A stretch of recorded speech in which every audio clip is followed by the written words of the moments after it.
What a day. Mic check 1 2. I am just tired. Hopefully, you guys had a good weekend. Hopefully, you're having an even better week. But I did want to get in here and have a bit of a live discussion just about the state of the market right now.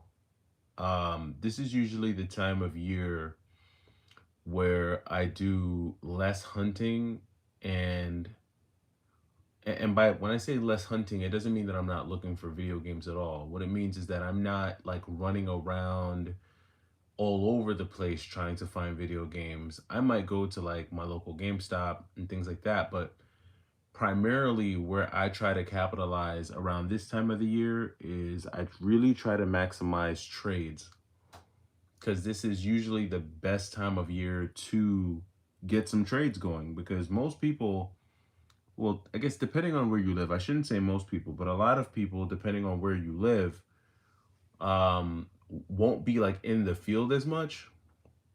And a lot of times, folks are going to be in a spot where they're wanting to kind of like curate their collection. So maybe they're trying to move things out of their collection. They're not trying to have as much stuff in. So they're ready to let things go. Boss fight, what's going on? He said, bro, I was in New York today. The game stores there are horrible. Jesse, what's going on? So boss fight, I need to know, which part of New York were you in? Where did you go? Which stores did you go to? I'm interested to know which stores you went to. Because you're right. I mean, if you're going, I guess it depends on where you're going. A lot of mom and pop shops are really struggling right now. And I've got some news to share with you guys in tonight's live because today I actually, and this was totally unplanned, right? But today, oh, you were in Queens? So let me think. So I don't really do much of any game shopping in Queens. That's the one borough. Well, that's one of two boroughs that I stay away from. Oddly enough, like I don't really go shopping for video games in Queens because there's only really one video game store that I know of in Queens, and it's called Poppin' Games. And I've gone to I used to go to that store like back during COVID times. I haven't been there in years. But I used to go to Poppin' Games. They're the only store in Queens that I've actually gone to, as far as like a video game store. Most of the video game stores that I go to are in Brooklyn. I go to a lot of game stores in Brooklyn. I go to game stores in Manhattan. A lot of game stores in Manhattan, and then also like Westchester and Connecticut. I do Westchester. I do Connecticut. I'll do like Jersey. I'll even do Philly. Like really anywhere in the tri-state area is kind of where tri-state area, anywhere in the tri-state area I'll go to. But um so I went to a game store today and I'm gonna kind of show you guys some of the pickups that I got today. Um Two of them are this complete in box copy of Legend of Zelda Four Swords. I've had the disc only version of this game in my collection for quite some time, and trying to find this complete in box is like difficult. I don't know why it's so difficult, or maybe it's just difficult for me. But I was actually able to get this complete in box today. So yay, I finally got this complete in box. So I have this. And then I was also able to get a copy of Mr. Mosquito. Mr. Mosquito was complete in box as well. Um, so then I was randomly driving by a pawn shop and they had not one, but two complete in box PSPs. So that was super random. Like they had complete in box PSPs. They gave me a deal on both. What's going on, Charles? They gave me a deal on both consoles. So one of them is obviously going to be trade bait. I'm going to be using it as trade bait. Um And this is one of them here. They're like almost brand new. Like they look like super clean. Like they're in like nearly brand new condition. So wasn't really mad at that at all. Really good condition PSPs. Then from GameStop, this is crazy. So GameStop has just been, and I know you guys are saying that you haven't really had a lot of luck with GameStop, but like this is the like second boxed Genesis game that I've gotten from GameStop. Now, I'll be honest, the box is like not in good shape. And I know this looks like water damage, but it's not. I think this Sega Genesis game I think the Sega Genesis game rather has a like a slot for like some type of paper, so it's making it look like it's water damage, but it's not. I could do a case swap and this booger man will look a lot better. So this was from GameStop. This is the second. Well, I've never gotten a complete in-box Sega Genesis from GameStop before. This will be my first. I'm lying. I got Sonic 2 last month, but that was in store. They mailed me this complete copy of Booger Man. Now, granted, it does have, like, I'll probably find another Genesis case so that I could do a case swap. But yeah, look, if you guys don't think I'm being honest, there it goes. Look, there goes the pre-owned sticker. I haven't even taken the pre-owned sticker yet. I've just been getting lucky as hell, man, with GameStop. Seriously. But it's not all peaches and cream. As you can see, the manual is like destroyed. It's still complete though. I mean, a complete Genesis game from GameStop. So wasn't mad at that at all. And then I also got this Nintendo game. I'll grab it in a minute. But it's called like Ploke or Plock or something like that. Yeah. Yeah, Scar, yeah. So this is like a rental. I think they just wound up sending me like a rental copy. And this is just like a rental copy of Booger Man, which is probably why it's just absolutely thrashed, completely destroyed. And then along with these two complete unboxed PSPs that I got, I also got these two PSP games that came with it. So Gangs of London is actually a very interesting game. So the cool thing about this game is that you get to choose your gang in the beginning, like which gang you want to be. And they're represented by different types of cars. And each gang has like its different attributes, like between toughness, durability, things like that. And in this game, like you get to control your gang. So like you're the main character, you're the main player, you're walking around. Has almost like of a Grand Theft Auto kind of feel to it. But the difference with this one is that you're able to actually control your gang. So you can like send your gang like while like in real time, like your gang is walking with you.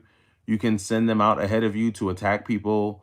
If one of your gang members gets hurt, you can have them stay behind so that they can recover. It's just a lot of really cool features with this game. I didn't even know that this was a thing. I'm wondering if there's like a PlayStation 2 version of this or if this was only available on the PSP. But Gangs of London is underrated, I think, in my opinion. I think it's a pretty sweet game. And then of course Need for Speed Most Wanted. That's just a quality racing game there as well. But all in all, I would say not bad.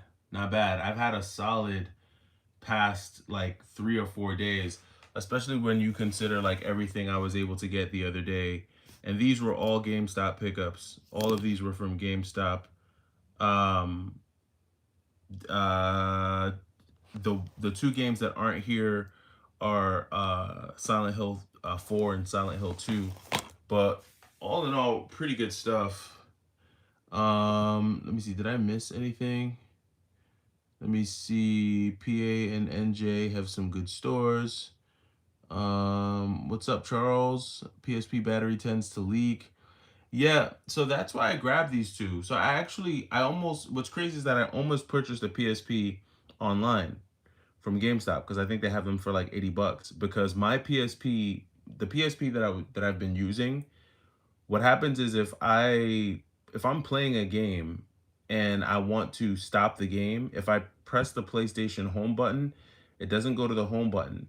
And then like even if I take the game out of the PSP, um like turn it off and turn it on, it'll just keep on running whatever the last disc was in there. So there was some kind of like software error with it. So I was like, all right, I'm gonna need a new PSP sooner than later. And so I wound up grabbing one. Um, Let me see, SOCOM Online, PSP Days is nostalgia. Your luck is unreal. No, I'm not gonna lie. I have been getting pretty lucky. I can't lie. I've been getting lucky. It's straight luck. And I'm gonna tell you guys why in a second because I learned something today when I went to a game store. So I'm gonna share that with you. And it's TI Beats, more of a rental, crazy. Recently got a complete box copy of Scarface for the Xbox from GameStop's website. Yeah, man, it's out there. First thing first, I remember when I was deployed back in '07, I made a killing formatting everyone's PSPs and games. Easy money when deployed. Nice. So let's talk about it. Let's talk about it. So today I went out and I sold uh, a good amount of games. I sold about 13 or 14 top tier Xbox 360 games. I sold a few Switch games, and I sold like some original Xbox and PlayStation 2 stuff. It wasn't a huge lot of games. I would say that all in total, I probably sold somewhere in the neighborhood of between 30 and like 45 games. Um, for those games, I got back roughly close to like between 1150 and $1,200, right? In cash and games. Most of it really being in cash. And the store that I went to go do this deal at is a store that I've gone to in the past. I've done deals with them, and I remember the last time I was at this store was, I mean, stacked with like really good stuff, consoles, games, completed box games, Sega Saturn stuff, Sega CD stuff, Super Nintendo out the wazoo. I mean, I have a video on my channel that you guys can go back to from like 3 years ago where I picked up 3 complete in box Super Nintendo games. I think it was Super Castlevania 4. I think it was Yoshi's Island and like another complete in box Super Nintendo game that's not coming to my mind right now. Oh, I think Turtles in Time. That was what the other one was. And this is just a store that I've gotten a lot of stuff from. I got my Neo Geo AES from this store. I got one of my most expensive video games I got from this store, Last Resort on the Neo Geo. It's $1,000 game. I got that from that store. It's one of the best mom and pop shops in the tri-state area. I mean, honestly, in my opinion, I would say so. Not just because of the selection that they have, but because they've always been very generous in terms of what they've been willing to pay for video games. But there was something that I noticed this time around. Two things. The first thing that I noticed was that they were a lot more limited in how much they could spend on games. Like they just weren't in a position. In the past I'd gone there and maybe brought $3,000 worth of games and they were able to get it, without much of an issue. Whereas this time just the budget was tight. But the bigger thing that I noticed when I went to this store was that the selection has had a major fall off in terms of the quality of games that were available, in terms of just rarity, and really just in terms of the overall number of games on the shelves. Now, the gentleman at the store did tell me that the store had just had they had just had a sale, so they sold a lot of items. But I was just kind of thrown off at how like how little their Switch inventory looked, how little their PS4 inventory looked, how little their Genesis inventory looked, and even their Super Nintendo and NES stuff. And a lot of the stuff that was still like sitting in the store, it's not that they were bad games. It's just it wasn't the caliber of games that I was used to seeing from the store. I mean, I'm talking about like I gone in there and saw like Splatterhouse 2, Splatterhouse 3, um, you know, just Mega Man X3, complete in box like top tier SNES games. You know, crazy Sega Saturn games, you know, Bomberman, Sega's for the Sega Saturn, you know, just all kinds of stuff. And now, you know, what I'm seeing in the shelf, you know, in the glass case, which is usually where like the more pricier stuff is, was really just kind of like a lot of basic stuff. And to be quite honest with you, stuff that I could probably get from GameStop during like a buy two get one promo. It really wasn't stuff that I was like, you know, man, I need to get this at a mom and pop shop because, like I said, a lot of the GameCube games, a lot of the PlayStation 2 and Switch games, and even like the Wii games, a lot of those games were games that, like I said, I could easily get from GameStop during a buy two get one. Like I know GameStop's probably gonna do another one before the year is out. And if GameStop is gonna be sending me complete in box Sega Genesis games, it's like, do I really need to go to my mom and pop shop to do like a bunch of my retro hunting? So, I mean, what is this kind of signaling to me? I think that right now it's definitely like buyers are out, you know, buyers, collectors are out buying stuff. When I was in that store, a number of people were coming in, people looking for PlayStation, original PlayStation stuff, people looking for, you know, N64 stuff, original Game Boy stuff. You know, the shoppers are out there, but I do feel like, you know, if you're wanting to collect like that the higher end stuff, a lot of the more expensive and rare stuff has definitely found its home. Let me catch up on some of these comments here. Just finished Breath of the Wild for the second time. Now for the Switch 2 edition. Such a good game. Y2K, if you were to start a Metroidvania now for the Switch, what would you start? Like if I were to start playing one right now on the Switch, geez, I mean my Metroidvania backlog is pretty deep. But if I were to start one right now, maybe Elderand or Elderand. Is it Elderand or Elderbrand? It's a some game like that. It's called, I think it's called Elderand. Either that one or I do have the Record of Lodos game on the. Do I have that on the Switch still? I think I may only have that on the PlayStation 4, but maybe one of those two games. Um, I've been playing like a number of different Metroidvanias that were recommended to me by Skyr DX. Beyond the Ice Palace 2 was when I started playing, and then I kind of fell off because it was just a weak blasphemous clone, in my opinion. Then there was another one, The Last Faith. I started that one, but just got tired of that really quick. Um, One Metroidvania that I had in my Switch collection that I'm still mad that I sold that I would love to get back is Death's Gambit. Death's Gambit is definitely one that I would like to get back. Really calming music in Death's Gambit. It's a good one. Let's see. I'm honestly starting to see more and more grails and rare games in retro stores now. Really, Jeff Mack? Because I'm seeing the opposite. I'm not seeing them like I used to. Like at least a store that I used to, the store that I went to today, I could I could almost bank. Sorry guys, whew, it's been a long day because I did a lot of driving, but I could almost bank on that store having a lot of just really quality stuff, and they just were not. They just didn't have it. They just did not have it. Let's see. I have Time Spinner that I haven't tried. Yeah, you got to give that game a shot. Time Spinner is another Switch game that I really like. It's one of the few Switch games that I never sold, so I definitely would give that one a run.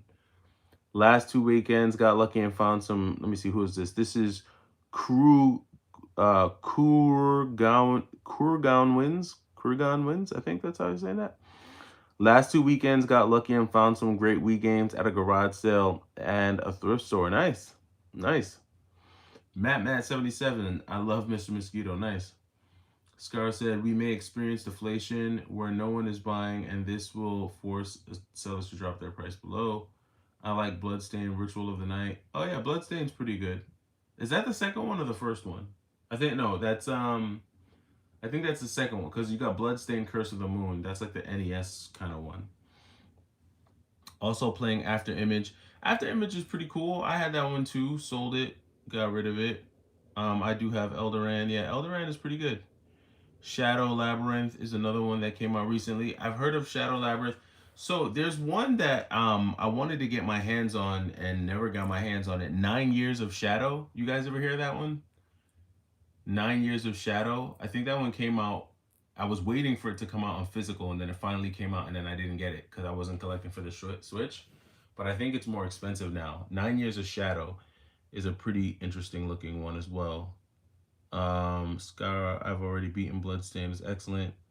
Sandberg, hey Y2K, do you have one of those PS2 16 megabit memory cards? I don't think I do. Maybe I do. Maybe I got one like from a thrift store. Yeah, check that one out. 9 Years of Shadow. I think that one's a pretty good one. I've seen that one floating around. I think Limited Run had come out with that one. Boss Fight said today I picked up Michael Jackson Moonwalker, CIB Mint, and Five Goes West for the SNES Loose. Nice. See, that's what I'm talking about. Like, and this is what I mean, right? So if you're a collector, right, and you're looking for specific games, I think a lot of collectors are okay with going to eBay for the stuff that they just know they're not going to find in like anywhere in the wild. So like finding a complete in box copy of Michael Jackson Moonwalker mint condition is just really rare. Like you might find one at a mom and pop shop, but if you don't want to drive all over the USA to find one in person, a lot of people are just gonna bite the bullet and eBay that thing. Oh, you got those in the wild? Where'd you get those at? I need to know. Did you get that from a GameStop or from where'd you get that? Where'd you get that from? I'm interested to know that. Oh, see, yeah, you had to drive an hour and a half. There you go, right? Recently walked into a thrift store and managed to find Konami Arcade Classic for the PS1. Konami Arcade Classics for the PS1. Konami Arcade Classic for the PS1. Why is that not ringing a bell? Konami Arcade Classic for the PS1. This game is hard to find. Not sure who would donate this gem. Konami Arcade. Now I gotta go look that up. Konami Arcade Classic. Have I ever seen that for the PS1? Konami Arcade Classics. I don't know. Why is that not ringing a bell? eBay is nice, but many times overpriced. So I usually check my retro stores before using eBay as a last resort. Um, Honestly, like I haven't bought. I don't really shop on eBay.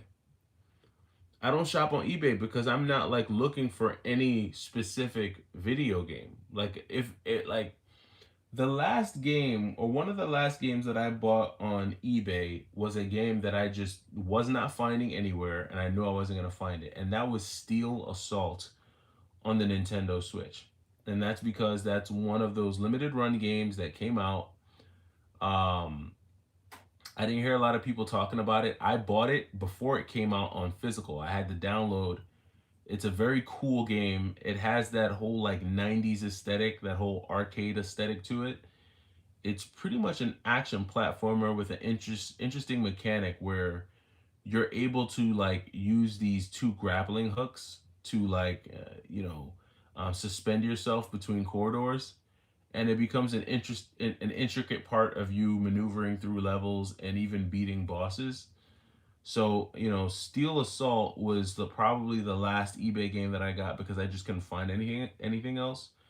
These days I find and take more pleasure in just perusing, you know, GameStop's online store. I like it because I never know what I'm gonna find on there, and every once in a while I might see something that's like, oh, okay, this looks cool. I'll check it out, and then I'll take a chance like I did with Boogerman, right? Like I was purely expecting this to come with just the cartridge, but it came complete in box. Now, granted, I will have to do a case swap. I'm gonna have to find a Genesis case that I can do a swap because the cover art is in really good condition. It's just this must have been like a rental like case.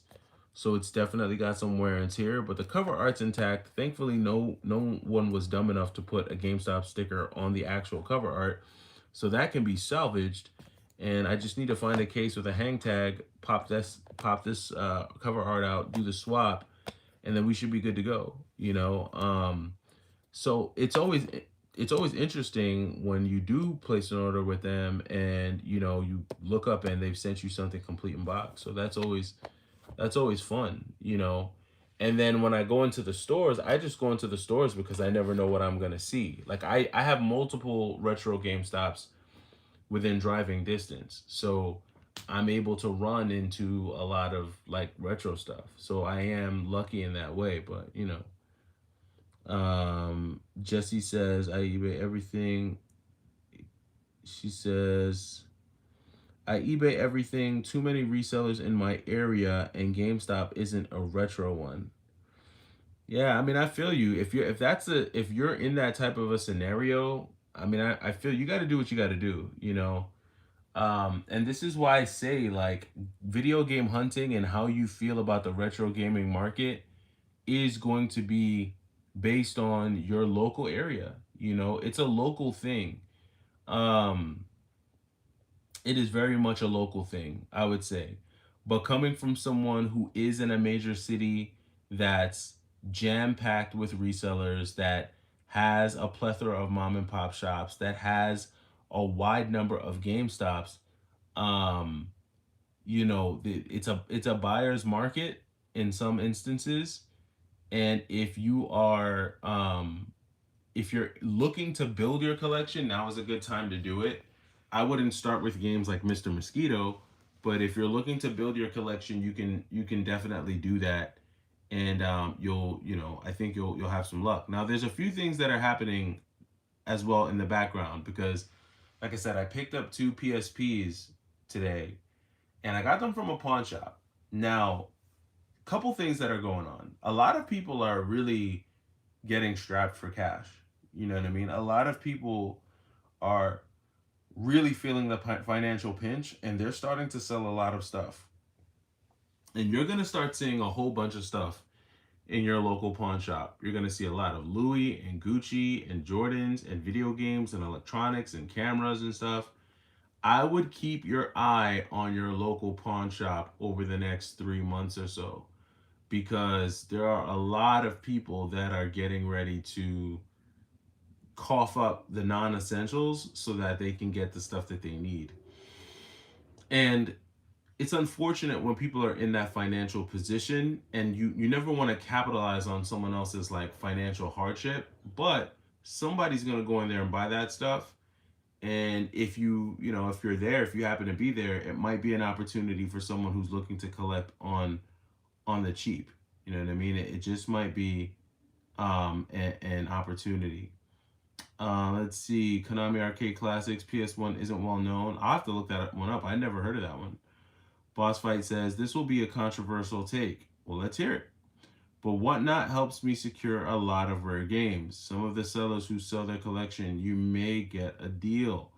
That is a controversial take. And because I know a lot of people a lot of people in the YouTube gaming community do not like Whatnot. They don't like Whatnot. And a lot of you guys have asked me in the comments and on different lives, you said, hey, Y2K, would you do a Whatnot? For like whenever I have like boxes of games that I'm trying to sell. And I've never really wanted to I don't like selling to people in my community. I don't like selling you guys stuff. Yeah, I have the membership, but the membership is optional. Like, you know what I mean? You can join it. You don't have to join it. You can if you want. Sometimes I put some exclusive lives on there. Sometimes in my membership, I might share like a location with my members, like where I actually go to pick up games. So, and then you also get a closer inside look just into the Y2K. There's some cool content there, but I don't really like to sell to my community. And one person told me, they were like, well, you know what, you really shouldn't look at it that way, Y2K. You know, if you're doing it right, if you're doing it upright, it's another way for you to connect with your community. I don't know. I'm just not there yet. I've been on YouTube for 5 years now, and I have never sold anything to anyone on my channel. As far as like selling anyone a video game, I've just never done that. If anything, I've given away more stuff on this channel than I've like sold anything. I've done a few gift card giveaways, all the way up to $100. I've done like $100 gift card giveaways. So I don't know. The Whatnot thing is cool, and I think what I might do is like maybe if I get to a point where I'm ready to like really like liquidate parts of my collection that I feel like are like deserve better treatment than like, you know, Facebook Marketplace or something. Maybe I'll do a whatnot there. Like maybe like if I decide to sell like a Neo Geo game, or maybe if I decide to sell something like a Sega Saturn, maybe I'll do it there. I don't know. But the whatnot thing, it works for some people. Do you keep backups of your discs on your PC? I don't. I need to. I should, but I don't. Konami did release one for the GBA. I would get this because you can unlock the remake Pixel 16-bit update for the GPA. I might have to look into that, man. Konami Classics? I'm gonna have to look into that. I didn't even know that was a thing. More and more GameStops are transforming into retro ones. I have recently seen. Well, I guess that's a good thing. Kurgan Win said, I'm in a smaller city and you have to be lucky, but also make connections. Also touching on what you've been saying, this time a year while people are selling are also buying during, yeah. So this is that time where, you know, a lot of people are selling in a lot of places, and they're just, you know, like for instance, there was a lady who came into my local GameStop and pretty much sold all of these games along with Silent Hill 2, Silent Hill 3, Silent Hill 4, and Silent Hill Shattered Memories. And she just walked in and sold it there because she just didn't know better. Like she didn't, you know, she was just selling it, you know, and she just got rid of it at a GameStop. So that's where I think I sometimes get lucky, because one of my GameStops is in a very busy intersection. It's like in a very busy spot in the city. There's a lot of foot traffic. And so, you know, you've got a lot of people coming on and off of the trains, and you know that's going to bring in all types of people that are bringing in all types of games into that GameStop. So they'll tend to have a lot of like the really rare and random stuff. But going back to what the other person said, there's just the online is an amazing resource. I mean, I wouldn't sleep on GameStop's online store. The completeness is 50-50, but if you don't mind returning stuff, you could definitely have some wins there. Price charting suggests Konami Arcade Classics for the GBA is PAL only. Is that true? I don't know. I'd never heard of that. I just heard of it from Scar DX just now. Um, Ace to Silver, what's going on? Yeah, we're just having a live discussion, man. I like having these conversations with the Y2K crew. Anyone who's on and up for a quick chat, just kind of gauging what you guys are seeing in your local area on the collecting scene. Um, like I've been saying, you know, there are certain games that are going to just hold their value. They're going to be expensive and stay expensive. Zelda's one of them. This is going to be a $60 to $70 game for until Nintendo decides to put it on the Switch. Until this is a game that makes its way to the Switch, or, you know, get some type of re-release, this is going to be just a $70 game. I don't really see it dipping below $40 at any point anytime soon. It's just is what it is. When you have a game like Mr. Mosquito, this is the type of game that will fluctuate.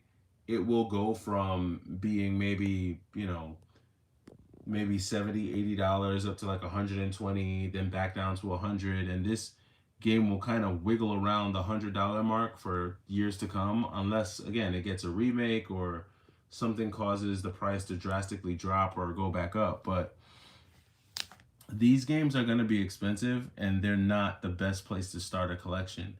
But like PSP games that are like $15, $10, you know, this is where it's at. You know, if I was a collector and I didn't have anything, man, I'd be starting with a PSP.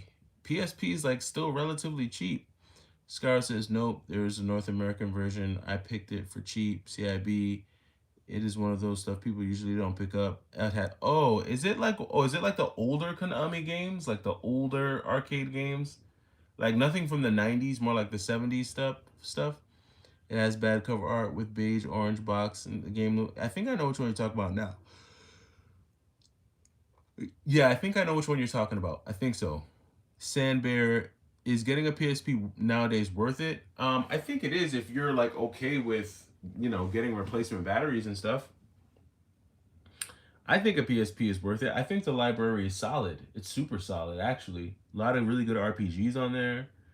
Got a lot of really good RPGs on there. Got some really good action games on there.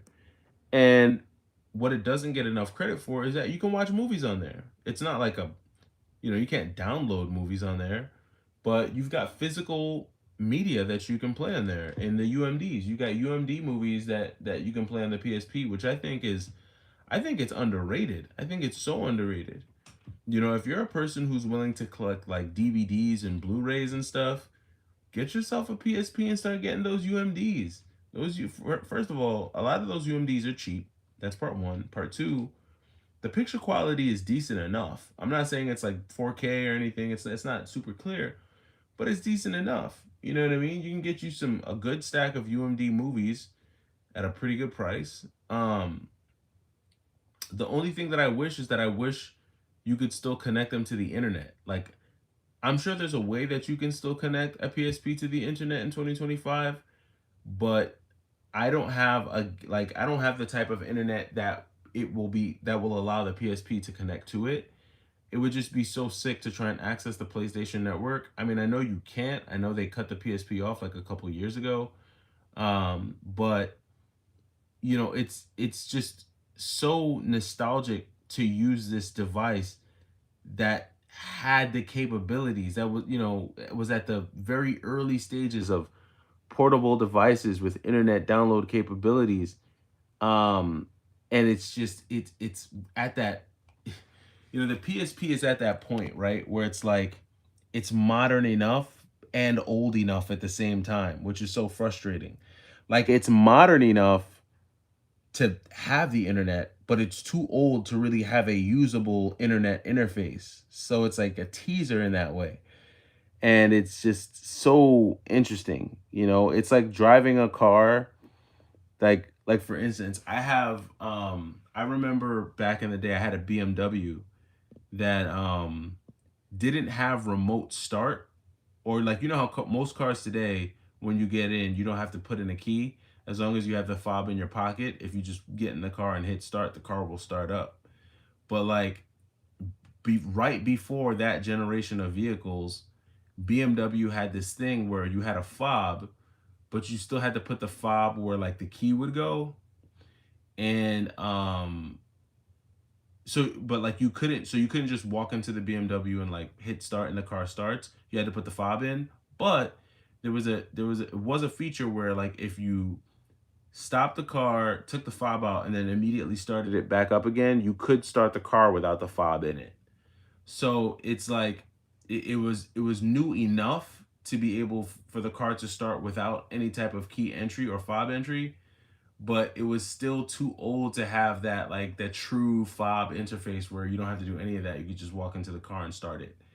And I look at the PSP that way. It's like modern enough to have those internet capabilities, but it's still just too old to really be to have an internet that's usable in 2025. It wouldn't work. It'd be a frustrating experience. It'd be a nostalgic experience for anyone who experienced it back when it was like the thing to use, but now it would just be frustrating for most users, so most people wouldn't even try to use it. um Skur says nope. There's a North American version. I picked it up for cheap. CIB. I think I already read that. I would have killed for a PSP 3000 when I was a kid. Yeah, those were the thing, man. It's called Konami Collector Series Arcade Advance. I might have to check that out. 80s and 90s. Yeah, I'll check that out. I'll definitely check that out. Hi Sam Bear. Have one of each version of the PSP. Great handheld unit. Other than only having two thumbsticks, it was years ahead of its time. It sure was. The PSP. So was the Vita. So was the Vita. Listen, the Vita was ahead of its time too. Way ahead of its time. Um, I think even to this day, even to this day, technologically, the Vita can compete with a lot of these handhelds. It can compete. I'm not saying it's better than these newer handhelds. I'm not saying that, it is more technologically advanced. I'm just saying that it could compete. like it could compete. Like with the proper push behind it, with the proper marketing, advertising, the Vita would be able to compete. Um, let's see, boss fight, brand new collectors should start with Xbox, super cheap, and the games are easy to find. Yeah, you got a good point. Definitely from the cheap perspective, Xbox is definitely going to be one of the cheaper ways to go. I agree with you there. Um, I recommend PS4 if you want to play modern titles and go on a budget. I'm gonna agree with you there to a degree. I'll agree with you there, but to a degree. See, like the PlayStation 4 for me, like if I like I don't collect for the PlayStation 4 anymore. But if I were to collect for the PlayStation 4, I would do the same thing that I plan on doing with the Switch next year, which is avoiding those like big like AAA titles and just going for the off the beaten path games. The games that just you don't find in most stores. Maybe you might find them in a Best Buy or something like that, but I would go off the beaten path with um with the PS4. Aces, so my daughter watched Men in Black on my PSP during a 2 hour car ride. Nice. Did the PSP last 2 hours? Or did you have to plug it in the car? That's an interesting question. I'm having a hard time finding UMDs. They're kind of rare for me. Really? Really? I mean, most mom and pop game shops typically have a section for UMDs. Like I know a lot of the mom and pop shops near me that's actually sell PSP games, they'll usually keep the UMD like movies on the floor like in a cheap section, right? Where a lot of the cheap stuff is, and usually the movies are pretty cheap. So I would check like a local mom and pop shop because that's really the only place you're gonna find UMDs like that, except outside of online. Or if you want to get like just a bunch of them, which this is something that I've considered doing, is I know some people who sell like UMD lots. Like they'll sell a whole box of like PSP movies for like $50 or $100, and you can just get a whole bunch of stuff. Now, granted, these are all gonna be like older films, of course, like The Nutty Professor, you know, Titanic, like all the big box like main movies. I mean, they may have some off the beaten path stuff, but yeah, see if you can find like a UMD lot. I think that's what I'm gonna do, to be honest with you. I think it's they're just so cool, man. I was gonna start collecting DVDs, but then I was like, nah, I'm not gonna do that. But UMD movie collection, that is something that's up my alley. I may do that. Um, let's see. Sorry, other than only having one thumbstick, it was clear ahead of its time. Yeah, sure was. UMDs are tough to find. When a retro has a UMD, it's at most six or less. Yeah, if you're saying like $6, yeah, UMDs are really cheap. Like they're really cheap. I wish more UMDs were sold at like Goodwill and stuff. That would be cool, but yeah, they're usually pretty cheap. A PSP 3002. This is the 3000.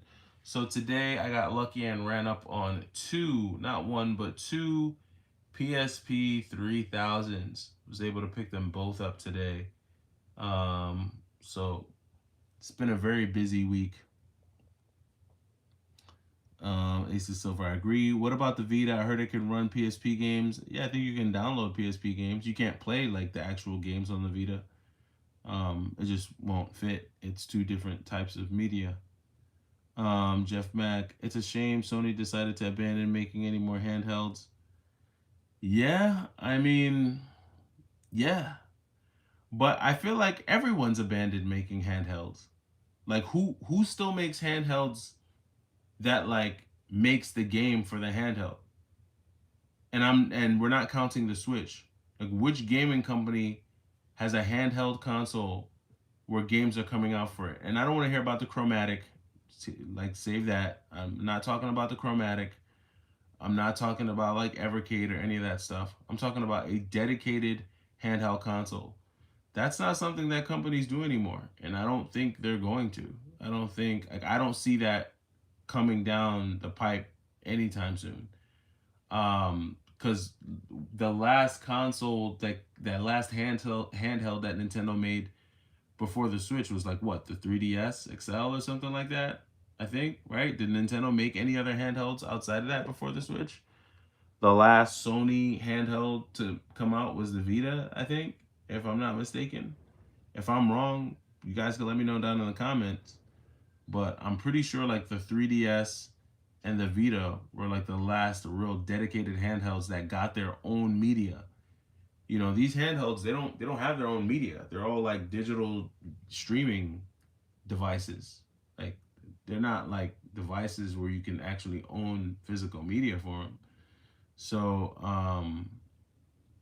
you know, it's kind of sucks in that way that we'll probably never see like a traditional handheld again that's made by an actual like big time like mainstay gaming company. We probably won't see that again.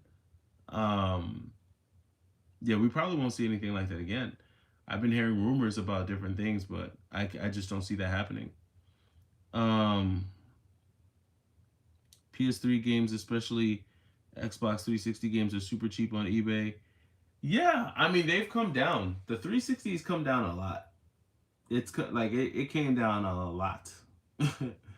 A lot of those 360 games that were really expensive have just like dropped like a rock, and people aren't really even looking for them like that anymore. Every game that I had on the 360 that I could get on the PS3, I just went and got it on the PS3. My 360 collection has been reduced to about 20 games. I don't really have a lot of 360, and all of the 360 games that I still have are like all exclusives, with the exception of a couple games. So like Ninja Blade, Ninja Gaiden 2, Spider-Man Friend or Foe. Even though Friend or Foe came out on the PS2, but 360 is the superior version. Um, Akai Katana, even though that game got a re-release through limited run on the Switch and I think on the PlayStation 4, but that wasn't originally a 360 game. Velvet Assassin, 99 Nights 1 and 2, Raiden Fighters, Fist of the North Star, Ken's Rage 2. So games like that are the games that I still have. Everything else is on the PS3. So like Splatterhouse, all the Spider-Man games like Shattered Dimension, Edge of Time, Web of Shadows, the Saw games, Godfather, Blitz 2, Yakuza, Dead Souls, you know, games like that. I migrated to the PS3 on all of that, and that's where I think I'm gonna stay for the most part. 360, first name first says 360 is a great starter collection of games, cheap, same games for the PS3 for the most part. Yeah, they share a lot of the same library. Which they made UMD OEM cases. They break easily, and you have to use the Claire variants. Yeah, yeah, a lot of fragility in those things. Tech Game Tavern says, "Do you ever randomly feel like selling your collection when you look at it and realize how much you have?" I do that all the time. I just did that today. I literally just did that today. I went off and sold about 50 games out of my collection, just like that. Got them out of there. I've been doing that since I've had this channel. I do that. If you followed me for years, you will know that at some point every year or a few times a year, I'm selling stuff out of my collection. This year, I've probably sold, I don't know, maybe $5,000 worth of games, anywhere between $5,000 and $8,000 worth of games I've sold this year. It's just something that I do to keep my collection in check. Because if not, I'd have like way too many games. And sometimes I'll buy a game. You know, I might buy 5 games within a month period, and then the next month I might find 10 games that I'm like, whoa, these are like amazing, and I might feel like they're better than the other 5 games I got the previous month, and so something's got to go, right? It's like a process of elimination. And at that point, I have to make the executive decision and say, okay, this has got to go. This can stay. This has got to go. And once I realize which games got to go, I pull the trigger, and I get them gone. I get them sold so that other people can enjoy them and you know and play them and collect them if they want. Handhelds are incredibly hard to justify because of how far phones have come. Really good point, Ace the Silver. You are absolutely correct. I mean, phones your cell phone is a super powerful gaming device. Um, and it's funny, like back before I started like really collecting as hardcore as I do now. So I'm thinking back to like the mid 2010s, so like 2014, 2015. I used to play a lot of games. I used to play Streets of Rage on my phone, you know, without any kind of USB, not USB, without any kind of Bluetooth controller. I used to play Streets of Rage. I used to play Sonic on my phone. I played Metal Slug on my phone. I emulated a lot of games on my cell phone because at the time I wasn't really, yeah, I was in a different space. I was like getting into my career. I was buying my first home. So I really wasn't as hype on collecting physical. But I was still playing a lot of those games. I would play them on my phone and download them, and it'd be a lot of fun.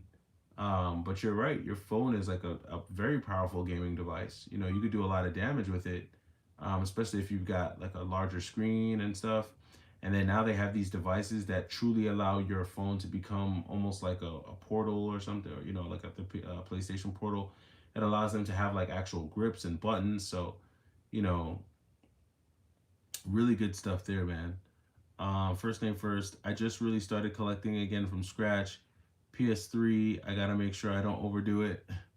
That's gotta be fun, man. When you're starting from scratch and you don't have anything, you can get everything. You must be killing those buy two get one promos, man. That's like that. Those promos are made for you then. Because if you're starting from scratch, if you want to sell the collection, if you want to sell collection, keep the games you like. If that's a question, yeah, I typically just keep the games that I like. Sandbear, I wish Nintendo would make home consoles again like the Wii. Yeah, I think those days are behind us. I don't know if we're ever going back to that. Big gamble when they can make the game run on all phones with the same effort, and zero gamble that a new device will win the market.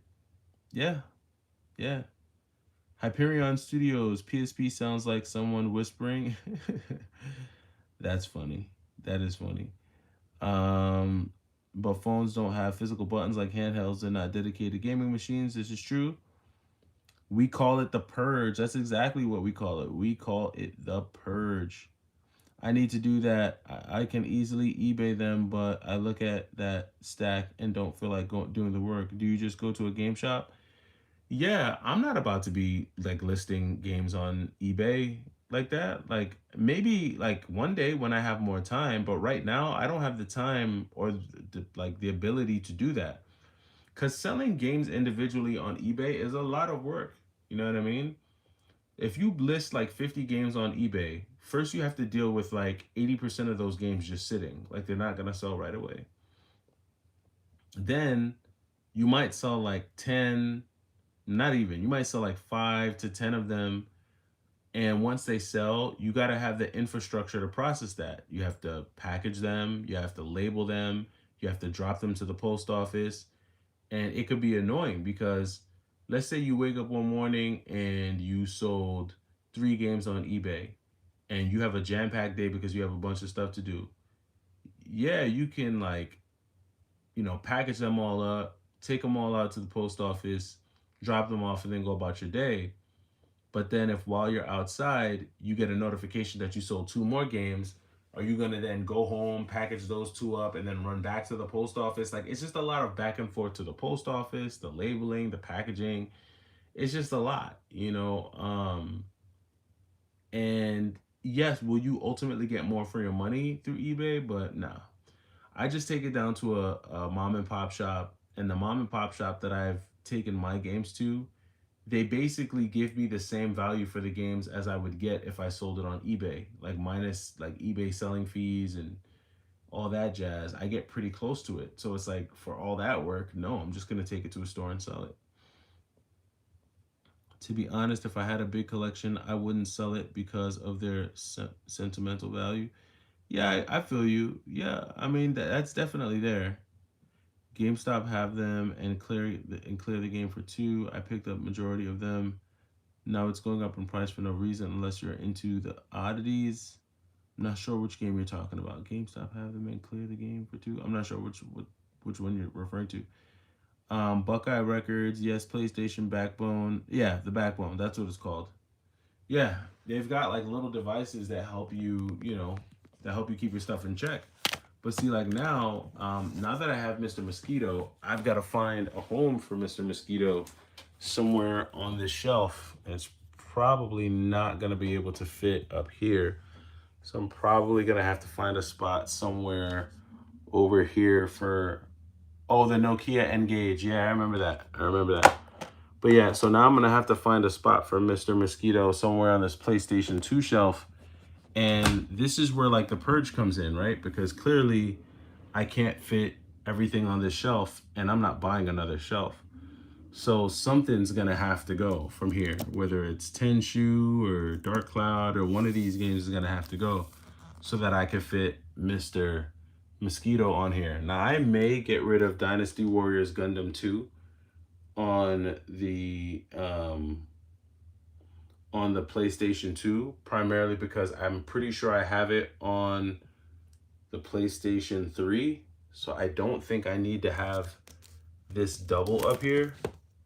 So this might be one game that right now that I'm here talking with you all, yeah, this might be one that I can let go of. This might be one that I can sell or trade because I'm pretty sure I've got Dynasty Warriors Gundam 2 on the PlayStation 3. So now I can just drop back in Grandia Extreme, and you guys kill me because you're like, man, Y2K, organize your games. But boom, now we've got a spot for Mr. Mosquito on the shelf, and Dynasty Warriors Gundam 2 could go because, like I said, even though I have this game on the PS2, I'm pretty sure I've got it on the PlayStation 3. And where is it? It's on the PlayStation 3. Is this it? I think this is my PlayStation 3 copy. Is it? Yep, I sure do. Sorry for the darkness. Hope you're not afraid of the dark. Yeah, so here's my PlayStation 2 PlayStation 3 copy. So I don't need that. Yeah, I don't need that. I don't need the PS2 version. Is this one complete with the manual? Oh, no manual. Bummer. I got to get a manual for this. I thought I had the manual for my PlayStation 3 version, but the PlayStation 3 version plays better. I got to get a manual for it. My PlayStation 2 copy is complete. I'm pretty sure this is complete. Yeah, this is complete. Let me see. Is it complete? It's been so many years. Yep, sure is. I don't even know how much this goes for these days, but this is probably one that I will have to purge out of the collection because no sense in me having 2 copies of Dynasty Warriors Gundam 2. And this allows me to kind of free up space on the shelf. So that's pretty much how I purge. Let's see, you guys are talking about the Engage. Engage was legendary, but it was nasty work. Give me a Game Boy Advance SP all day. Yeah, I agree with you there. The GBA SP is definitely dope. And Engage, you had to take out the battery to change the game. What? As bad as the Engage was, it was able to run Tomb Raider, which was impressive.